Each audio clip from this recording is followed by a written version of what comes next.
Welcome to the Conscious Fertility Podcast. And today I'm doing a solo episode where I'm going to share tools, techniques, ideas for unlocking your fertility potential, basically a roadmap to a healthy conception.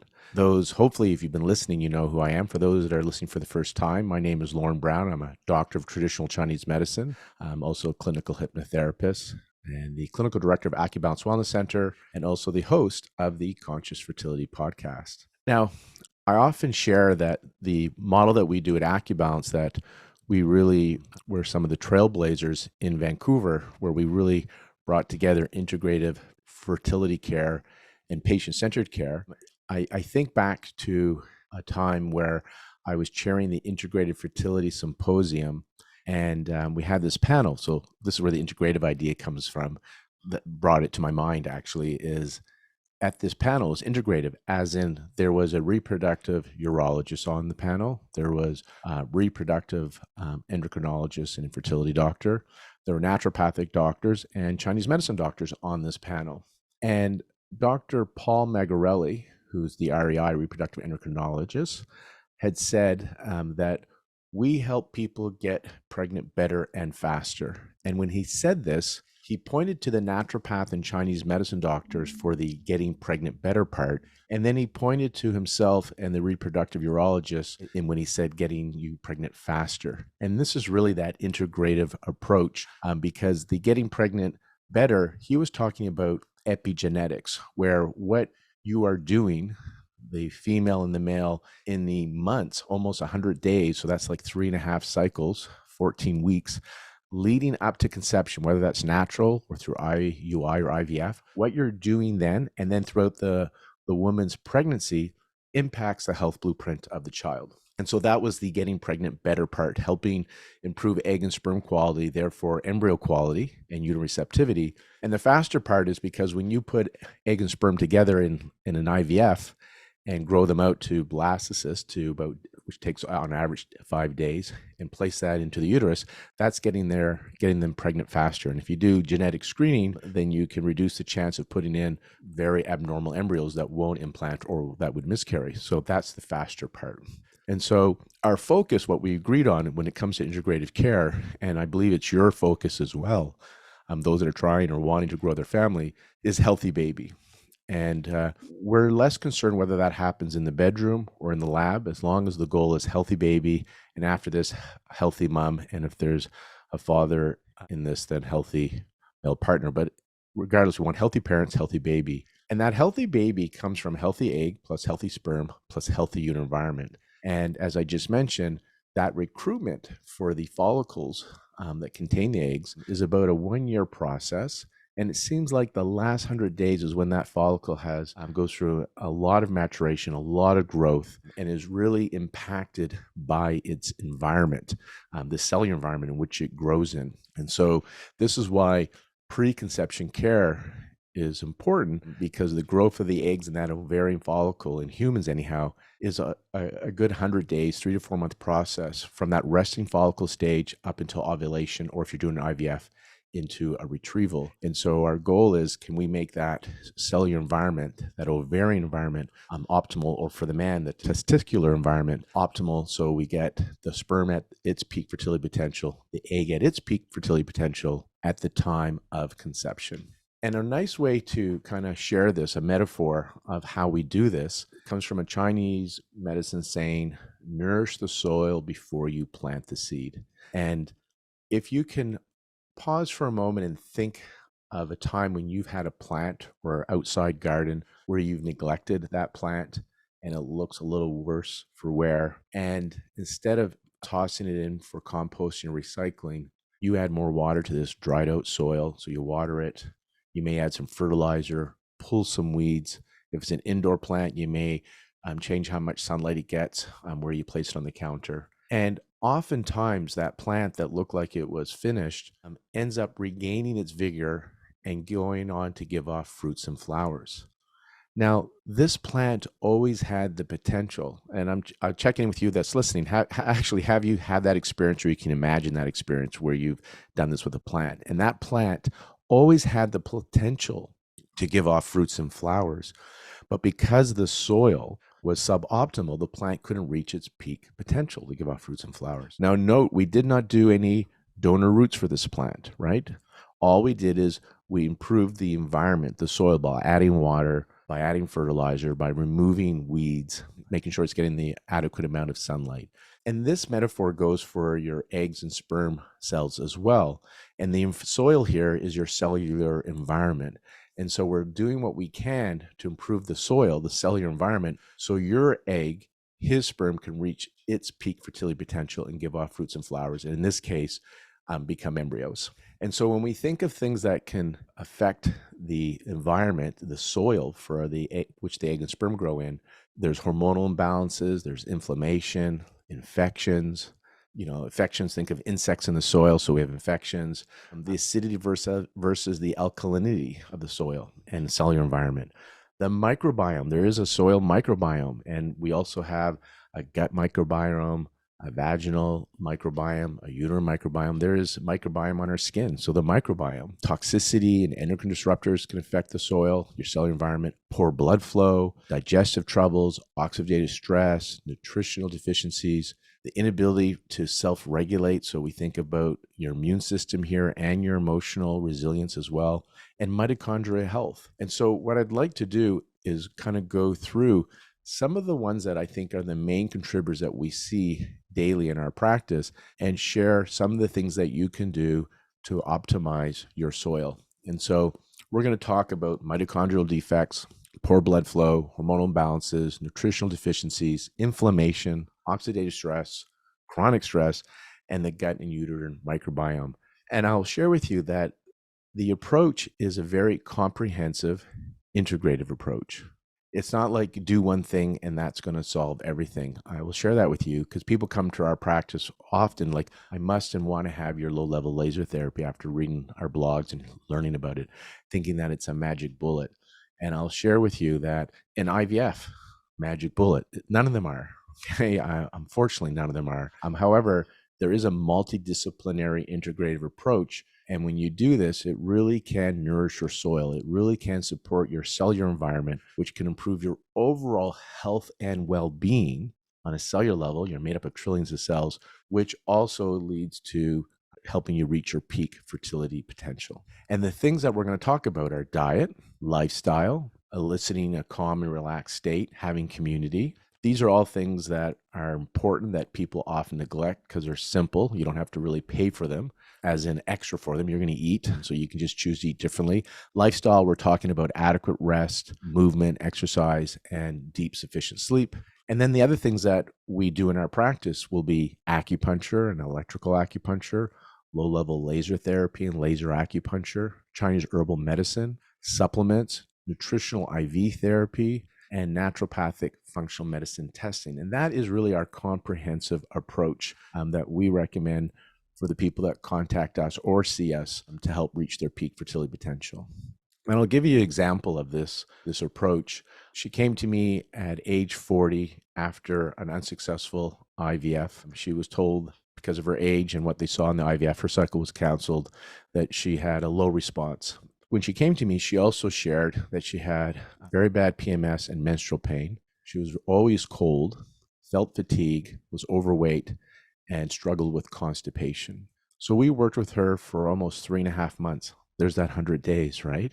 And during that 100 days, her PMS diminished to the point where that cycle, her last cycle, she didn't even know her period was coming. Her menstrual pain went from like a 9 out of 10 to a 1 out of 10, no longer requiring any anti-inflammatory or pain medication. She warmed up, so she wasn't experiencing cold. She had more energy. She wasn't struggling with fatigue or constipation anymore. And she lost, without counting calories, I think it was over 15 to 20 pounds in that period of time. And her clinic really pushed her into doing another IVF sooner than later because she's 40, and the one that she did 3.5 months ago, she had a low response to the medication. We were encouraging her to give another month or two and even try naturally because we saw such a change in her soil, right? All those symptoms had gone away. Because of age and the pressure, she went forward. We supported her in that. And her IVF was a totally different outcome as she conceived twins when they did they transferred two, and she ended up having twins as well, birthing those twins. So let's go through then the issues with the soil. And so the first one I want to talk about is inflammation. And chronic systemic inflammation can lead to accelerated biological aging. And that leads to premature degenerative diseases and, I believe, premature fertility decline. And there's a term coined inflammaging, and that's that chronic systemic inflammation leading to accelerated biological aging. So they call it inflammaging. And in that story I just shared with you, with a woman that was 40 that had a poor response to her IVF, her PMS, menstrual pain, constipation, cold, fatigue all went away. So she had a chronological age of 40, but biologically her body's responding much older, say call it 46. And our goal was, can we help her become biologically 40 again? Because she was chronologically 40, but maybe she was behaving like biologically 46. And through the diet, through lifestyle changes, through Chinese herbal medicine and acupuncture and supplements, she was able to see a shift in her cellular environment known as better health. And that's where we believe we're having a shift on the biological level. And that's that idea of lowering that inflammation. So reducing that inflammaging so we can get to a healthier biological age. I want to clarify when I say slow down accelerated biological aging or even reversing it, because a lot of diseases out there are often considered age related, but I think more and more they're saying they're more lifestyle related. And in this case, what I wanted to clarify is some people say, oh, I'm 40, I'm 40 chronologically, can you make me biologically 20? I believe that we can make you biologically as young as your chronological age. So if you're 40 and you're biologically behaving 46, we can get you to biological 40, which women in their 40s can conceive. But if you come at chronologically 50, the best we can do is biologically 50, and that is beyond the reproductive span for most people, both from a Western medicine understanding and Chinese medicine understanding. So I hope I kind of clarified that part about how we slow down or even reverse accelerated biological aging. There was a paper published in reproductive biology and endocrinology back in 2000, and the conclusion, or they quoted that biological and chronological ovarian age are not always equivalent. Furthermore, biological age is more important than chronological age in predicting the outcome of ART, so things like IVF. And again, what they're saying here is not all 40-year-olds are equal. And so how old of a 40-year-old are you? So that's key. But again, from what I pointed at, it doesn't mean that you're 40 and you can behave like a 20 biological. So I just wanted to clarify that part. Age does matter, but biological age is also important, and we want your biological age to equal your chronological age, not be more advanced. So what do we do to cool this inflammation? What do we do to regulate inflammation? Because it's really a regulating process.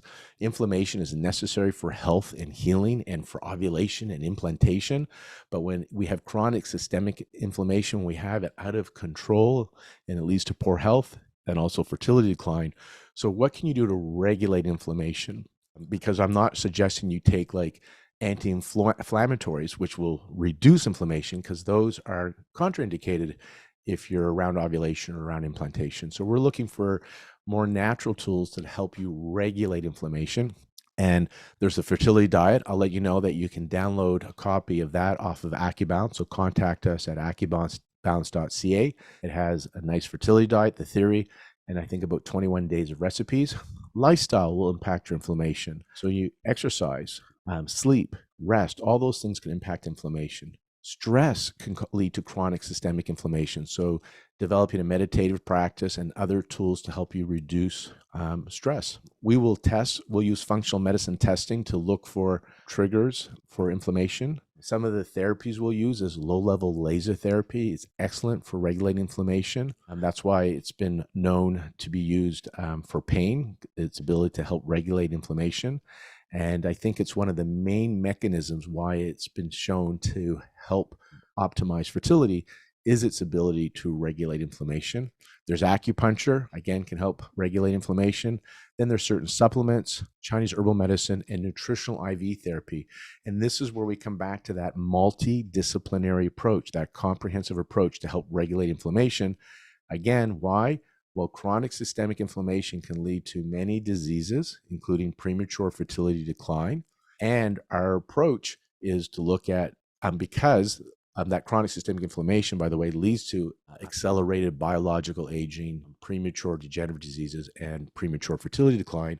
So again, diet, lifestyle, eliciting that relaxation response, so stress reduction, and then low-level laser therapy, acupuncture, supplements, Chinese herbs, and nutritional IV therapy. So the mitochondria are often considered the batteries of the cells. This is where you get your cellular energy from, creating the cellular energy, these mitochondria. And when it comes to fertility, this is what we believe is the issue as we age. Older eggs and older sperm leads to less pregnancy rates and higher risk of miscarriages and birth defects, because a lot of energy is required for that embryo to divide. And so think of it while it's in your fallopian tube coming to the uterus, or while it's in the IVF lab growing out to a blastocyst to that day 5. That requires a lot of energy. And the mitochondria of the embryo comes from the female egg. And also it requires a lot of energy for implantation.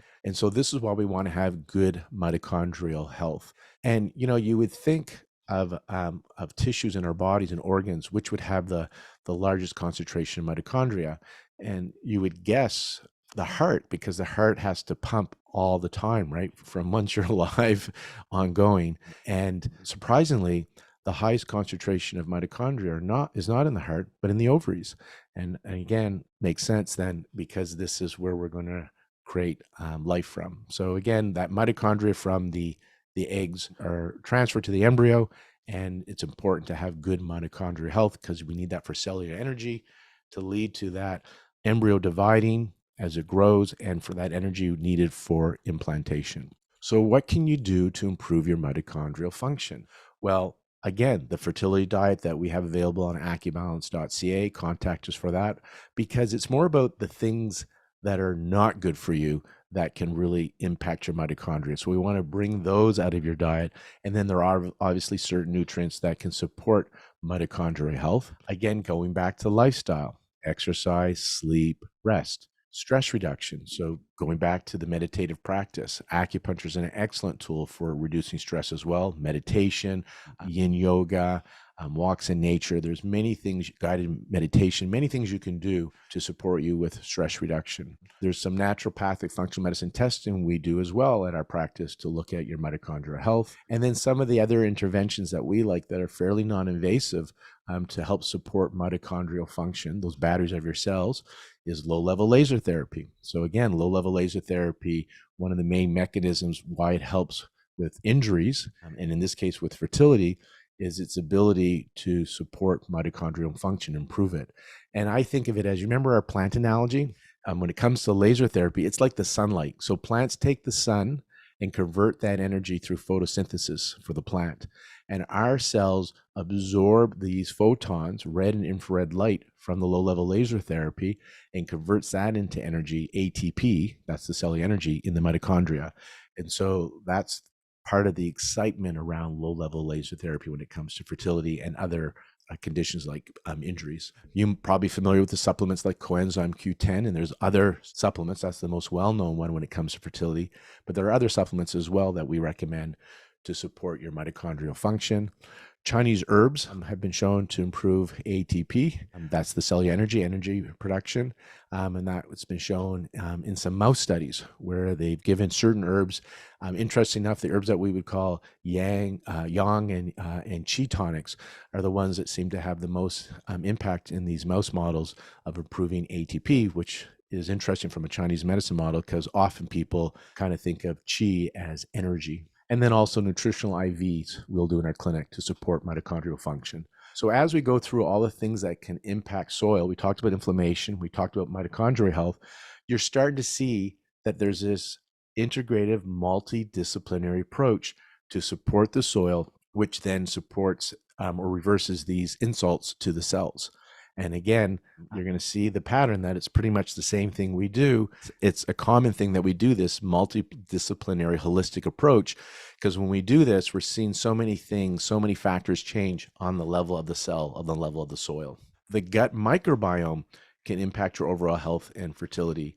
Your gut microbiome is responsible for a variety of crucial functions in the body, particularly due to its communication with the immune and neuroendocrine systems.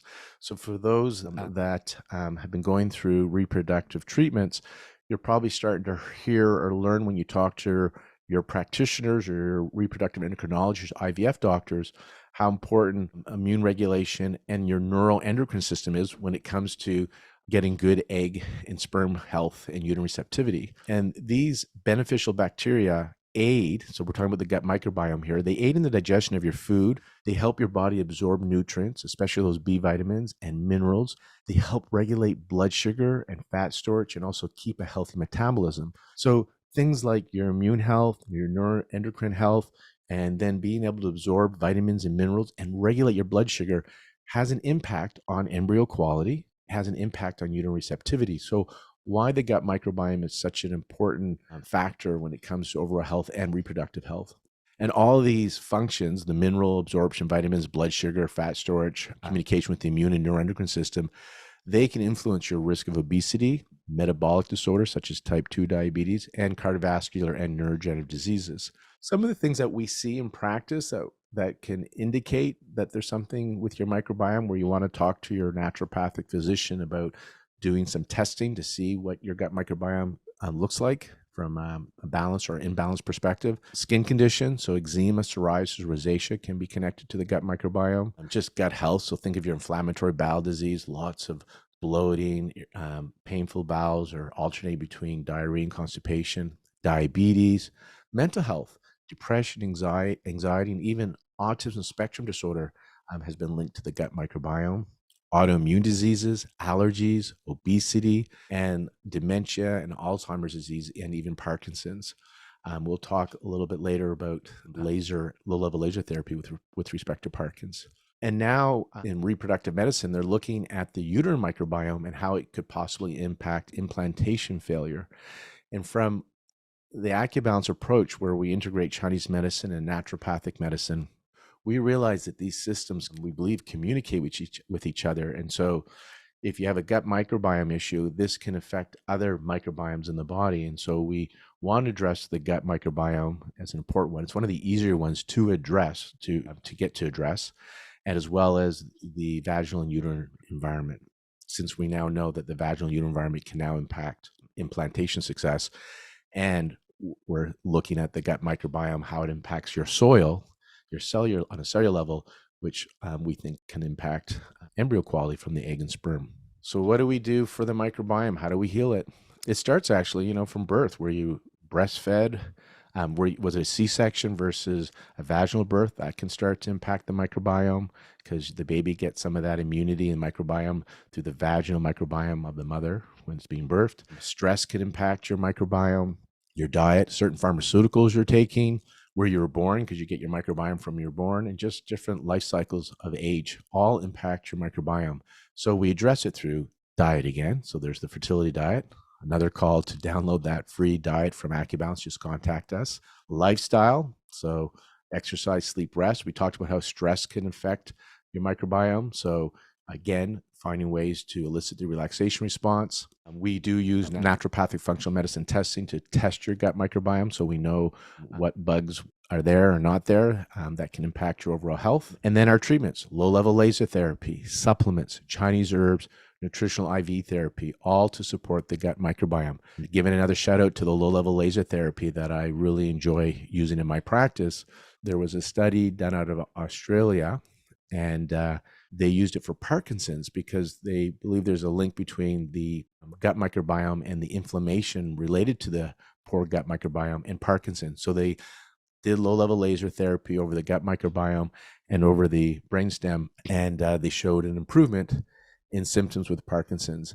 And they did do some DNA gene sequencing of the microbiome before and after, and they were able to objectively see a change in the microbiome from low-level laser therapy. What about oxidative stress? What is oxidative stress? Well, it's damaging to both sperm and egg cells. It's kind of like the body rust. It's inevitable. By living, by breathing and eating, you're going to create this oxidative stress. But too much of it can be damaging. And as we age, we tend to lose our ability to deal with oxidative stress. So as we age, we definitely want to do other things to lower how much oxidative stress we create in our body, and also to find ways to clean up the oxidative stress. There's some study done where they discussed how in the mid-30s, women experience a decline in fertility coupled to a pronounced increase in the risk of aneuploidy, so those are abnormal embryos, an increase in miscarriage and birth defects. And they're saying, although the cause is complex, there is a causative relationship between the age-related decline in oocyte quality, so in egg quality, and oxidative stress is now being well established. And so we're looking for ways to support the body's ability to repair from this oxidative damage and also to clean it up. And so a lot of you are probably aware of antioxidant therapy, right? So there's diet, so eating a lot of green leafy vegetables. Again, lifestyle can contribute to oxidative stress, so movement, exercise, deep, adequate sleep, and finding time for rest. Stress reduction, because again, stress can increase oxidative stress. We can test for oxidative stress, so talk to your naturopathic physician at your clinic, or if you're coming to Acubalance, talk to us because we can test to see what your oxidative stress looks like. And then what are some of the treatments? Well, diet, as we mentioned, antioxidant therapy, Chinese herbal medicine. They're herbs and spices, so they're naturally full of antioxidants. Nutritional IV therapy, low-level laser therapy. You're starting to hear this. Well, now you see why we brought this into Acubalance and recommended is it addresses so many of the issues we see in our soil on a cellular level. And so, yes, low-level laser therapy has been shown to help lower oxidative stress in the body as well. And you've heard a couple times of the benefit of Chinese herbs. Here's another case of that, as well as nutritional IV therapy. Again, it's a multidisciplinary, comprehensive, holistic approach. There is no one thing. We do many things, and it starts with diet, lifestyle, and stress reduction. And then we can add on other things like low-level laser therapy, also known as photobiomodulation, acupuncture, herbs, supplements, and nutritional IV therapy. Let's talk about blood flow. So this one, when it comes to the soil, this is the water. If the soil dries out, then the plant starts to wither and dry. And so we need to have blood flow to our reproductive organs. They bring the nutrients and the oxygen and the hormones. And if you're going through medicated cycles, the drugs to your follicles to help with that follicular genesis, the growth of the follicles. And if you can imagine, just think of taking your finger. Now, I invite you to do this now. You wrap an elastic tightly around the end of your index finger, or you can squeeze it with your hand. And if you do this for close to a minute, maybe 30 seconds, even less, it will start to turn purple and hurt. And that's because it has a lack of blood flow. So if you just release it, the color returns and the pain disappears. And so we want to bring blood flow to the reproductive system, more blood to the ovaries, again, the hormones, nutrients, oxygens, the drugs, and more blood flow to the uterus. Then hopefully it will support its growth and the necessary nutrients for uterine receptivity as well. And as we age, unfortunately, there's a decline noted in blood flow to the reproductive system. So if we are in our mid to late 30s or into even our 40s, it's important to do things that can support blood flow. And so, again, talking about movement, exercise, rest, sleep, meditation, so stress reduction, because stress can negatively impact the blood flow. When you're under stress and you're in that alarm state, the blood is diverted from your reproductive system and from digestion, so it can go to your heart, lungs, and major muscles so you can fight or flight. So stress reduction is a really nice way to help support blood flow by increasing that parasympathetic response. Acupuncture has been shown to increase blood flow. There's been research on this. When you do it twice a week for a minimum of 4 weeks, they were showing that how that increased blood flow to the reproductive system. So that's one of the more common reasons why IVF clinics in their early days would recommend women go for acupuncture to bring more blood flow to the reproductive system. As we said, more blood to the ovaries, nutrients, oxygen, hormones, IVF drugs, as well as more blood to the uterus if you're doing that frozen transfer to support uterine receptivity. Low-level laser therapy, I'm talking about it again, and this is kind of where they believe in the mid-90s why it may have helped some of the women in their small study that they did that I'll talk about later. But in that study, they did low-level laser therapy where it improved live birth rates for women going through IVF cycles. And they did some thermophotography in their study, and they show the images in the study. You can see the woman in a bikini standing front and back, and most of the colors green and blue with a little bit of orange or red. The orange or red is showing good circulation. And after one treatment, there was incredible improvement in circulation. And by the fifth treatment of low-level laser therapy, head to toe, you can see the circulation. And I'll talk about that study a little bit more when I directly talk about low-level laser therapy. But again, another reason why we like LLT, also known as photobiomodulation, is that low-level laser therapy helps improve mitochondrial function, helps regulate inflammation, can lower oxidative stress, and here we're learning about how it increases blood flow. This is why it's a popular adjunct that people add to their acupuncture treatments in our practice because of this mechanism. And then there's certain supplements that can help. Think about certain spices. A lot of people know about turmeric now, and Chinese herbal medicine also. There are formulas that we use. And if you've taken Chinese herbs and you've had really bad menstrual pain and clotting and thick blood, but very painful periods, we would call that blood stasis, so poor microcirculation. And you probably noticed over a 3-month period of taking those herbs that your menstrual pain diminished greatly or has totally disappeared. And that's that improving blood circulation aspect of that formula that you would have taken. Other reasons for the soil to be out of balance, and in this case, the cellular environment, we're thinking about hormonal imbalances. So think about if you have premenstrual symptoms. So do you get really irritable or sad around your cycle? Do you have breast distension, acne, premenstrual acne, bloating? Some people describe that they feel like they're 5 to 6 months pregnant, cramps before your period, insomnia, night sweats before your period, all this sleep disturbance. That's a sign in Chinese medicine that there's some hormonal imbalances.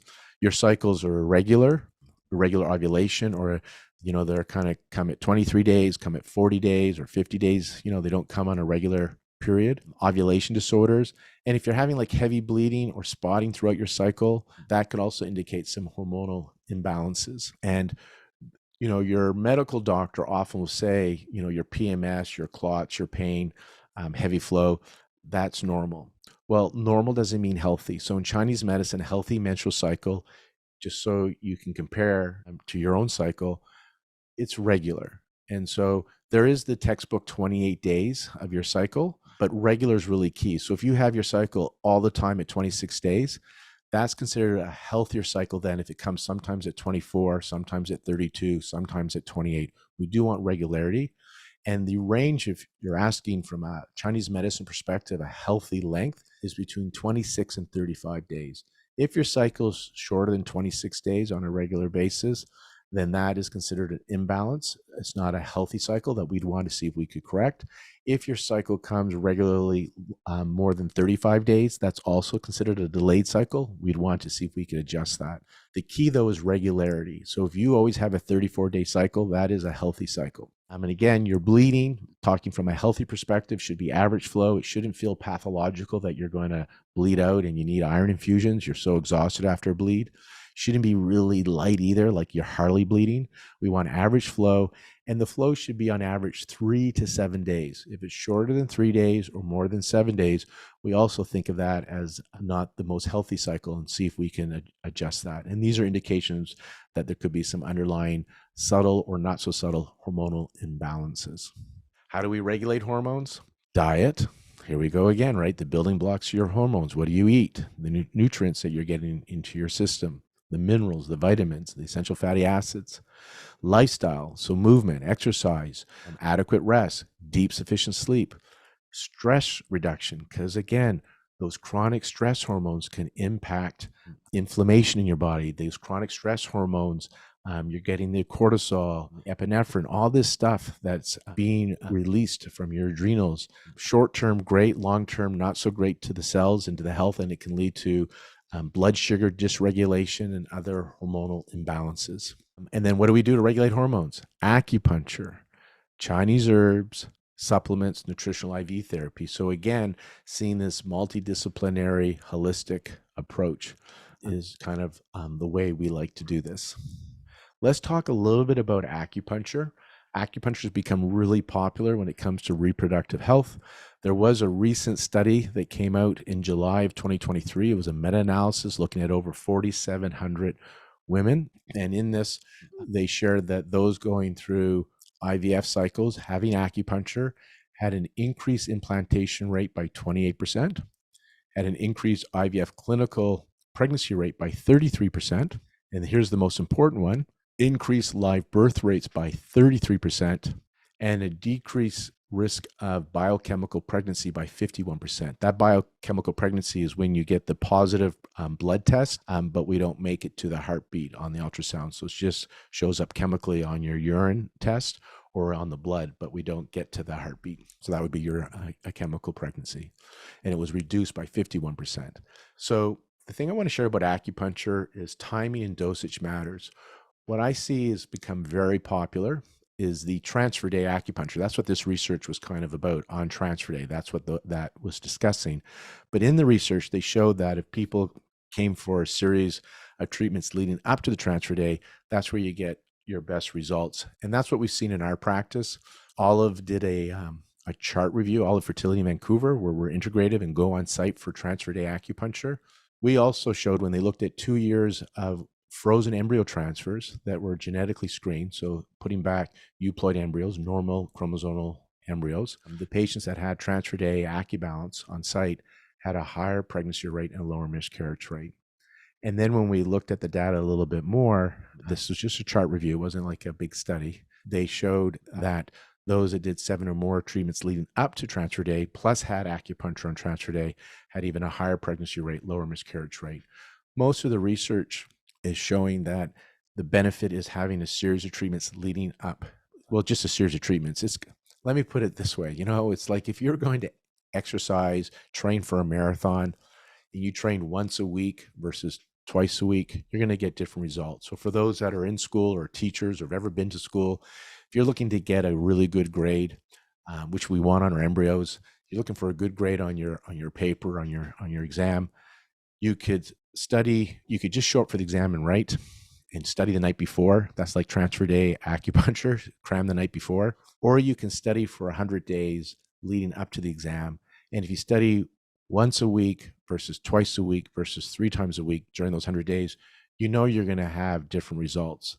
You're going to get a better grade the more you study. And so acupuncture has dosage impact as well. Dosage matters. When it comes to reproductive health, most of the research we see for male factor, and most of the research we see when it looks at endometriosis, when it looks at PCOS, even looking at IVF, it's twice a week. So that's the dosage you're going to really want to look at, especially if you're over 35, especially if you have a condition like PCOS or endometriosis, or you've had already unsuccessful cycles. Then really consider going twice a week versus once a week, and giving yourself time leading up to it. So if you're going to go through an IVF cycle, that's that 100 days before the retrieval, so we can support the soil, so help you reach your peak fertility potential, egg and sperm, at the time of retrieval. So those 100 days is the time we can do that. That's the preconception care. If you're doing a frozen embryo transfer, then twice a week, starting with the estrase. So that would allow, that's usually 3 weeks of estrase to build your lining, even if it's a natural cycle on the first day of your bleed, twice a week. And that hopefully will get you 6 treatments leading up to your transfer day, and then have the acupuncture on site before and after transfer. That would be what I would recommend. So if you're looking for that, if you're doing acupuncture, talk to your practitioner and maybe increase it to twice a week, and do it a series of treatments leading up to transfer or retrieval, rather than just on transfer day. To give you one more metaphor to just kind of make sense of this, it's kind of like, when we look at earthquakes on the Richter scale, and you go from like a 6 to a 7, it's not a factor of 1, it's like a factor of 10, from a 6 to a 7. And so when you do acupuncture once to twice a week, it's like has an exponential impact. And if you go from 2 to 3, like when people have really thin linings and implantation issues, often in my practice, they'll get the laser therapy, they'll get acupuncture and herbal medicine, but the acupuncture laser is being done 3 times a week. Why? Like the magnitude on the Richter scale from a 1 to 2 to a 3 is not just a factor of 1 or 2, it's exponential. And so that's also think of that when you're looking at the dosaging.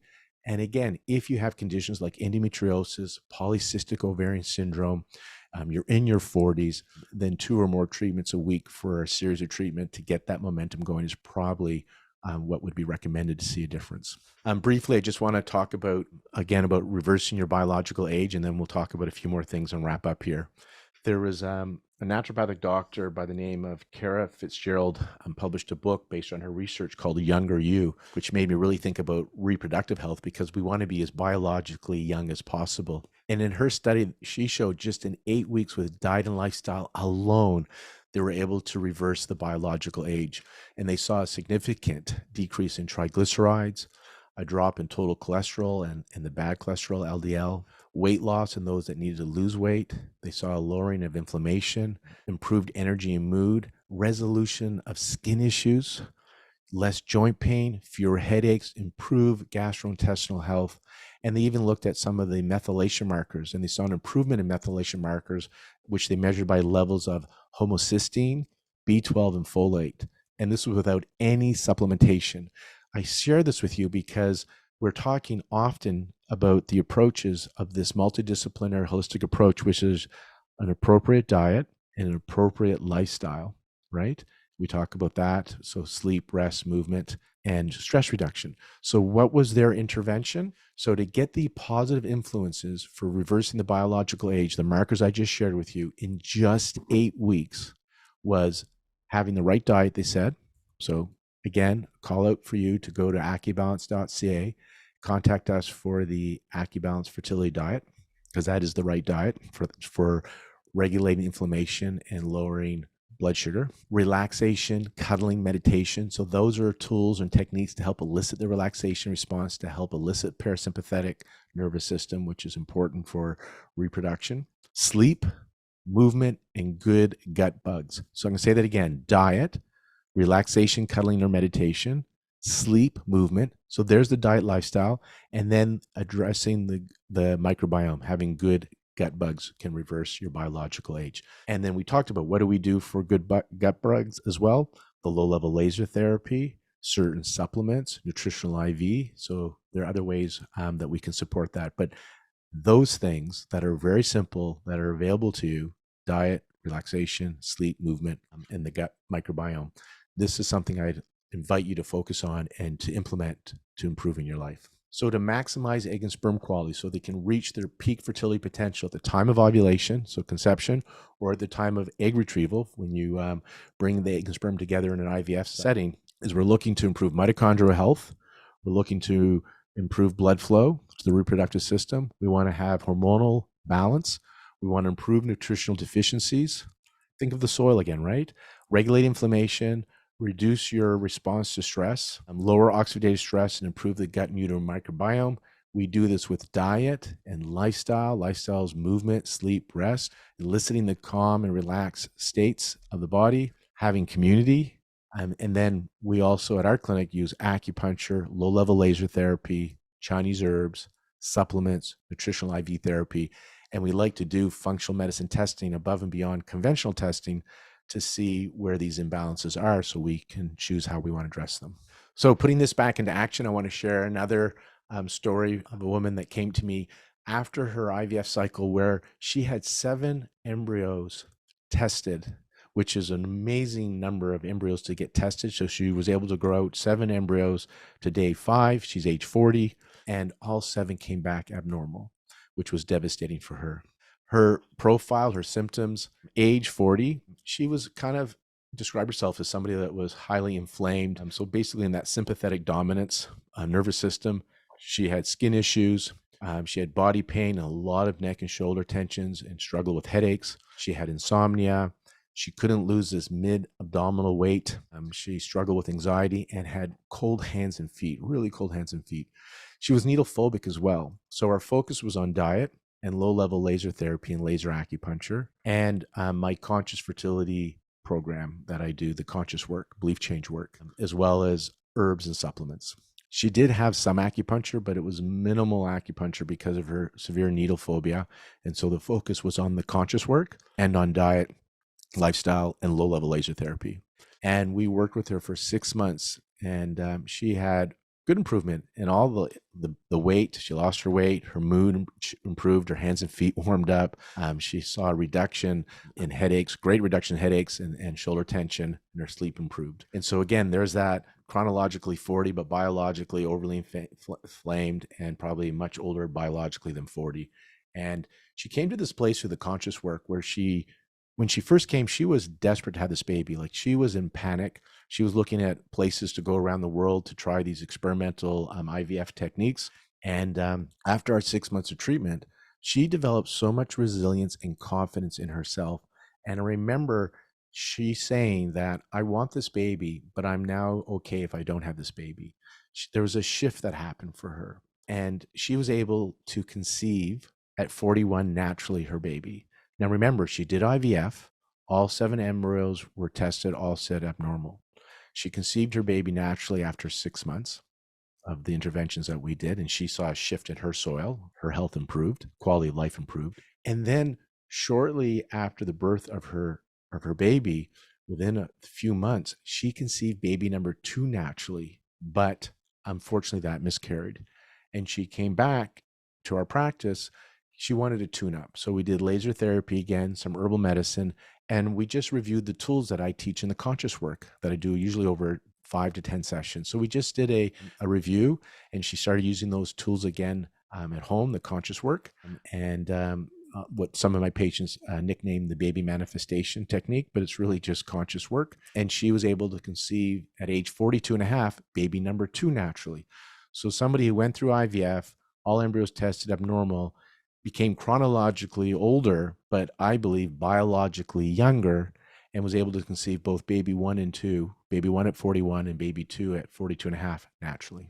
What about men? Does sperm matter? Absolutely. One of my podcasts on the Conscious Fertility podcast, I'm Dr. Paul Turek, who's a reproductive urologist, shared some data how the male sperm can impact unexplained infertility, poor embryo development, and miscarriages. So often when the women is over 35, they'll blame the female, even if they can't find anything. If she's under 35, then they start to think about the man. I think regardless, we should think about the man. It takes 2 to make a baby. And so if you're struggling with unexplained infertility, or in the lab, you're seeing poor embryo development those first 5 days, or you're getting pregnant, miscarrying, then even though the semen analysis may look normal, there may be some other underlying issues that are not being picked up by the semen analysis that are contributing to your infertility and miscarriages. And this is me talking or sharing some of the points from the podcast from Dr. Paul Turek. So it does take sperm to make a baby still. And I'll share a story of the gentleman that came to me. He was 37, his wife was 31, and they had done an IVF ICSI. So the sperm was so poor because his count was 7 million. They did ICSI, which is where they inject the sperm into the egg. And they had 3 nice embryos on day 3, but they slowed down and none of them grew to day 5. Now, just to share, when she came as a couple, they both came, she's 31, she had constipation, was freezing cold, terrible menstrual pain, reminding me of the story I shared with you earlier about the woman with twins at age 40, but she's 31. Because she's 31, they looked at her age and said, you're fine. In Chinese medicine, if you're freezing cold, if you have constipation, menstrual pain, that is not the optimal environment to create the peak fertility potential or uterine receptivity. We do, you cannot plant the seed in the winter into frozen soil, right? And so from a Chinese medicine concept, if somebody's always cold, that is a poor prognosis for fertility. So we want to warm you up with acupuncture, moxa, herbal medicine, dietary therapy. So she got treated as well, by the way. She had herbal and acupuncture treatments and supplements. And then obviously his count was 7 million. In the IVF clinic referred him to us because they did what they could do, which was ICSI, and it didn't work. So we changed his diet. We changed his lifestyle. He came twice a week for acupuncture for about 6 to 8 weeks regularly. We gave him Chinese herbs and supplements. After about 6 weeks, we reduced his acupuncture to once a week, continuing on the supplements and the herbs. 4 months later, he did a semen analysis, and his count was 25 million, for 7 million to 25 million. And the love that the reproductive endocrinologist at the IVF clinic over at Olive said the following to him: when you came to us, ICSI IVF was warranted. Your count was 7 million. Your semen analysis now shows your count's 25 million. So from this, you probably can conceive naturally. So why don't you try 3 more months naturally? And if that doesn't work, we can do another IVF. And they did conceive within that 3 month window naturally. They come back to my practice 2 years later because they're trying to conceive baby number two, and his semen analysis was poor again. And so we went back to the diet because he went back to all his old habits. So we changed his diet, his lifestyle. We did the supplements, Chinese herbs, and just a few acupuncture sessions.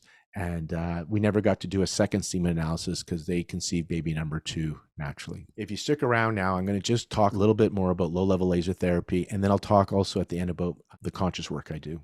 So low-level laser therapy, way back when, used to be called cold laser therapy.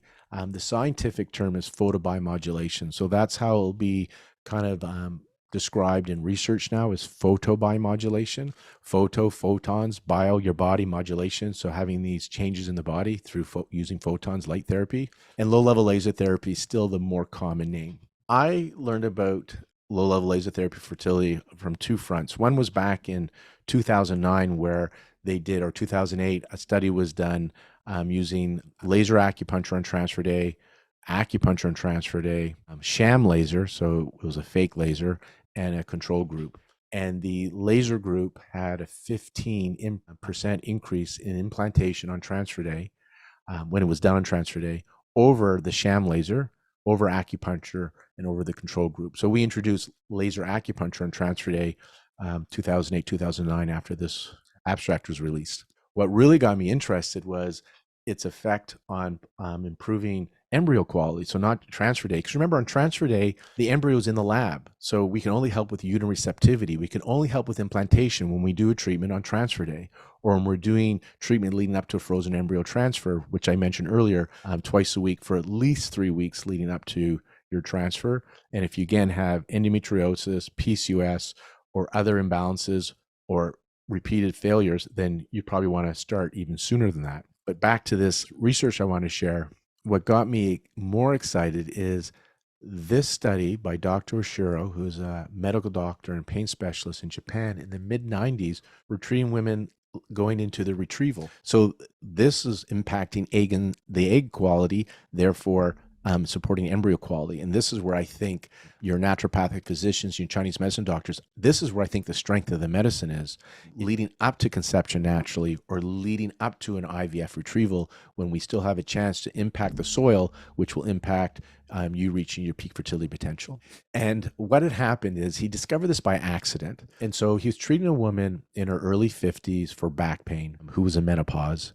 And he's treating her, and over a series of treatments, her back pain is resolved, but she comes back upset because she starts to have a menstrual bleed again on a monthly basis for about 5 days every month for a series of months. And he dismissed it, thinking it's not what he did.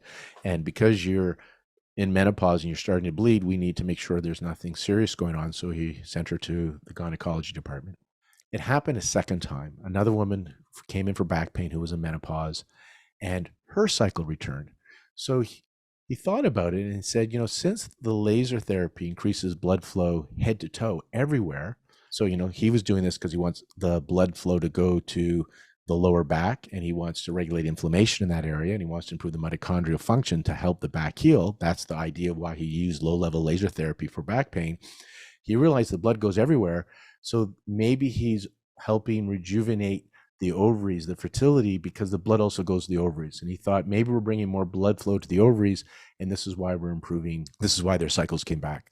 And so they did a pilot study of about 74 women. The English translation of the study is severe infertility because they had struggled with infertility for many years. They had multiple ART cycles, and they put them through the laser therapy sessions, and they had over 23% got pregnant, and of those that got pregnant, 68% had a live birth, which was impressive for that demographic. So they expanded the study to 701 women. Similar, 23% got pregnant, and about 50% live birth rate for that demographic.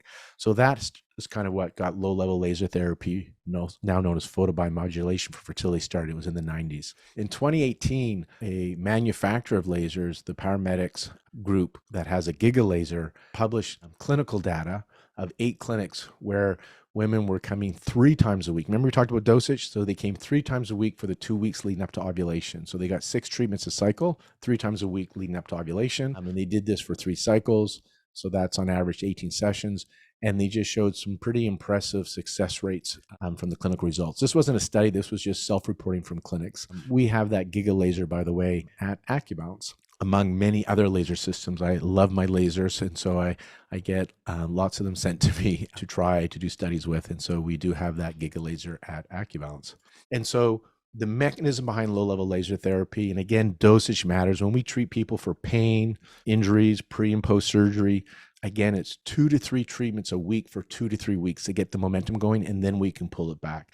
Depending on what your reproductive issues are and your diagnosis, I don't know how long that would be until I would see you, but on average, most people will do 2 or 3 a week for at least 3 weeks to get things started. And the mechanism behind laser for fertility, low-level laser therapy has been shown to improve mitochondrial activity in ATP production. So that's that cellular energy. That's important. Going back to our soil analogy, plant absorbs the sunlight, turns into photosynthesis into energy. Our goal is, can we improve the mitochondrial function of the follicles, right? Because that egg that becomes the embryo is going to be needed for energy for division, for embryo division, and for implantation.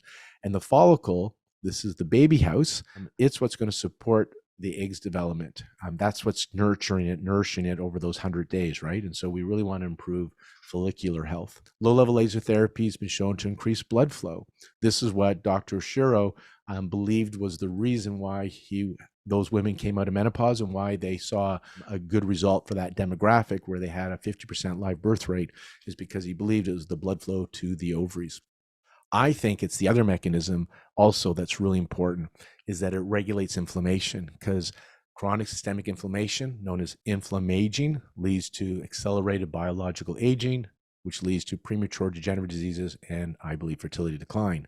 The other mechanism is the gut microbiome, which is why I think the Giga laser did so well, is because it covers such a large area. It's a big surface area, this laser. So it's not only over the ovaries, but it was over the gut. And so I think that Giga laser helped the gut microbiome, which helps regulate inflammation. And also we're doing that, increasing the blood flow. And so mechanisms, improve mitochondria, I'm just going to review them. And then there's more I haven't finished. Increase blood flow, regulate inflammation, can improve the gut microbiome.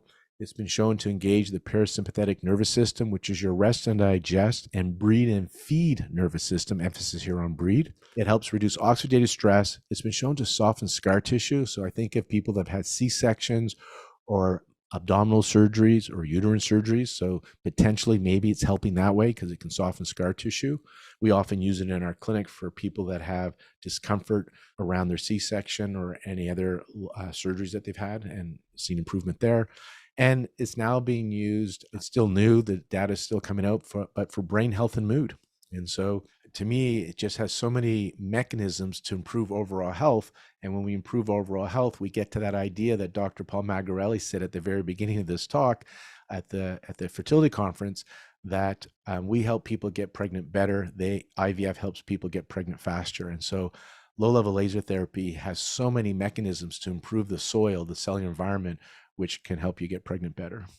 Not all lasers are created equally. I think a lot of people are using lasers at home and in their practices.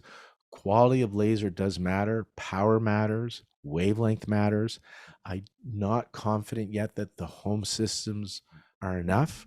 However, I do consult people that want access to photobiomodulation and they're nowhere near Vancouver and they don't have anybody in the area. So they do buy home systems and I consult them on, or coach them. I don't really consult them, coach them on how they can use it. Realistically, I think the clinical lasers are still, if you have a good quality one like we have at our clinic, I think they're necessary still. And then these home systems can be in between treatments. And after you have a series of that 100-day treatment, it can be the maintenance if you're not pregnant already. So I do see a place for these home systems. I just think they could be used in between your professional treatments and maybe after 3 months of treatment to continue on. But I don't know, nobody's done research on it. So I don't know if the home systems are enough, but I get why people want them because they want to do everything they can and maybe they will be the thing that puts you over the edge. to have a baby. There is some treatment skill. Where are you putting it, and so are you addressing the parasympathetic system? Are you addressing the gut microbiome? Are you addressing the area around the ovaries? Are you addressing the nerve roots that come out to innervate the uterus and the ovary? So in our practice, we're doing a lot of that. I had the good fortune to travel to Toronto and Australia to get somebody to connect me with a clinic in Japan and really see what other people were doing with their laser for fertility, and came up with our protocol at Acubalance, and then got to talk to Dr. Nakamura in Japan. Funny story is that I wanted to find Oshiro, so I created a letter, put it through Google Translate, and sent it out to all the clinics in Japan I could find with Oshiro's name on it. I didn't hear back from anybody, but I also put on social media, I'm looking for a translator that speaks Japanese. And I found an acupuncturist that speaks Japanese that lived in California. And he connected me with a clinic with Dr. Nakamura, and his clinic. On a side note, my colleague and translator said that the Google Translate wasn't very good, and there's a way to speak in Japan for respect. And he wasn't surprised that my letter didn't get any responses. So thank you, Google Translate. But going back to this story, Nakamura, this was pre-COVID, he had 10 years of data where people did the acupuncture and laser. So he's an acupuncturist in an IVF clinic. So they did acupuncture and low-level laser therapy for 3 to 6 months. They showed a doubling of blastocyst rate. So they did some IVFs, and then no success. Then they would do a series of laser treatments, and then they would see a doubling of how many embryos would grow to day 5. And our approach was really similar. So I felt really happy and confident to know that the protocol and approach we came up with here at Acubalance already had 10 years of clinical data in Japan that was doubling blastocysts. So how we incorporate the low-level laser therapy for fertility, whether you're trying to conceive naturally or through IUIs or IVFs, I recommend 100 days of preconception. So while you're going through these IVF cycles, I'd recommend that at least twice a week, the laser and acupuncture leading up to conception retrieval for at least 3 to 6 cycles. Keep trying while you're doing this, by the way, but give it 3 to 6 cycles to see if it makes the shift. If you're going through an IVF, then twice a week during the stimulation phase, so while you're stimming to grow those follicles. And then we do treatments post-retrieval because low-level laser therapy has been shown to help with recovery, reduce pain and swelling when you do a series of treatments before and after surgery. And so if you're doing the treatments before retrieval, that's the stim phase twice a week. There's your treatments before surgery, because a retrieval is surgery. And then a day or two after retrieval, ideally the next day, I like to do another treatment just to help with the blood flow, the swelling, the edema, so we can get ready for a future transfer. And so just accelerate that healing. So post-retrieval. And if you're doing a frozen embryo transfer, 3 weeks leading up to the frozen embryo transfer. So usually when you start estrase, or if you're doing a natural cycle, when you start your bleed, as I said earlier, if you have PCOS, if you have endometriosis, if you have a history of already implantation failure or unsuccessful IVF cycles, then you may want to start more than 3 weeks before your frozen embryo transfer. Because again, we're not just going to use laser. We want to look at diet, supplements, lifestyle, herbs, acupuncture, IV therapy. We want to see what we can do to shift your terrain to make it more uterine receptive. And then what's really popular is we go on site at Olive for the day of transfer. And that treatment's before and after transfer on site at Olive. You do need to contact Acubalance to schedule that. It's not scheduled through Olive. It's scheduled through Acubalance. And people that have PCOS, endometriosis, male factor, egg quality, these are the people that we're usually introducing low-level laser therapy for. Wanted to mention the diet and the mind-body work, just to remind you that we have the Acubalance Fertility Diet available to you. You just got to contact us at Acubalance to get a copy. The Acubalance diet, and many diets out there, reason they may look different, but they all can help, is if they lower inflammation, if they lower oxidative damage, if they can regulate blood sugar and provide adequate nutrition to the cells, they're going to be helpful. And so it's more about what you take away from your diet often than what you're putting into your diet, because a lot of the things can insult your soil. And again, that's available from acubalance.ca. Contact us or see us at the clinic to find out the supplements we use. And then you're here listening to the Conscious Fertility Podcast. Your issues are in your tissues. And Our goal here is when your body's in alarm, it's using up resources to fight or flight. And that means these resources, this energy is not available for healing, creativity, and reproduction. And when we can elicit the relaxation response and take your body out of alarm and into safety, then we free up these resources for healing, creativity, and reproduction. And so I invite you to continue to listen to the Conscious Fertility podcast. And I do conscious work online through telehealth. And also, if you come to my clinic, I combine the acupuncture laser with the conscious work in my sessions as well. You just got to contact the clinic to learn more about that. And to just put this into context, where I think this baby manifestation conscious work is so important, is one is it gives you that peace of mind, the emotional resilience, which we all need in life anyhow, and especially when you're on a fertility journey. This woman came to me at age 35, diagnosed with premature ovarian insufficiency. Her antral follicle count, they said they found nothing, no eggs when they did the antral follicle count. Her FSH was over 40. Her AMH was kind of undetectable, under 0.1. And she wasn't ovulating, evident by a series of progesterone tests over several weeks and months. There was no change in progesterone level. So her diagnosis was premature ovarian insufficiency. We did conscious work with her. That was, I think, the main modality.